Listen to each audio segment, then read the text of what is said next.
जय श्री कृष्णा। एक भक्त जिसका इंतजार भगवान को भी था। ये कहानी है सबरी की। क्या आप जानते हैं कि भक्त सबरी ने क्यों अपनी शादी छोड़ दी? चलिए जानते हैं।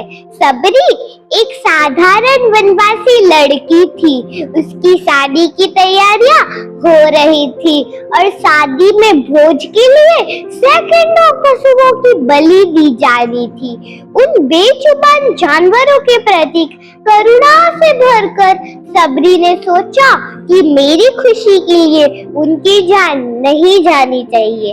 और उसी रात सबरी ने शादी छोड़ दी, घर छोड़ दिया और भक्ति का रास्ता चुन लिया। सबरी वन में मतंग ऋषि के आश्रम पहुंची।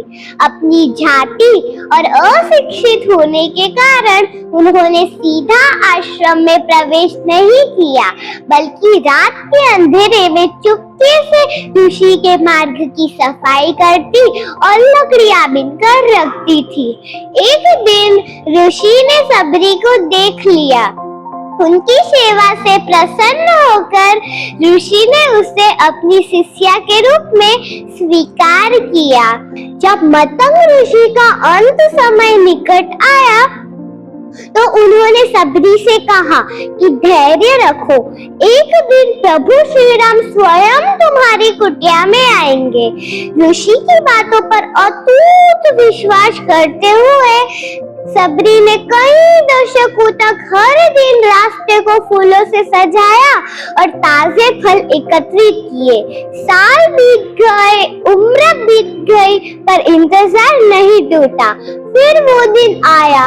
वनवास के दौरान माता सीता की खोज में श्री राम और लक्ष्मण सबरी की कुटिया पर पहुंचे। सबरी ने प्रेम और भक्ति के वश में होकर प्रभु को जो बैर खिलाए उन्हें वे चख चख कर दे रही थी, ताकि प्रभु को कोई खट्टा बैर ना मिल जाए। भगवान राम ने सबरी की भक्ति को सर्वोपरि मानते हुए बड़े प्रेम से वे झूठे बैर खाए।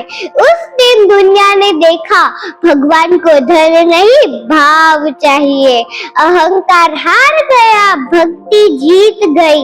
अगर भक्ति सच्ची हो तो भगवान इंतजार नहीं करवाते, खुद चल कर आते हैं। भगवान राम ने सबरी की निस्वार्थ सेवा से प्रसन्न होकर उसे परम धाम जाने का वरदान दिया। जय श्री कृष्णा। लाइक करो, शेयर करो, सब्सक्राइब करो।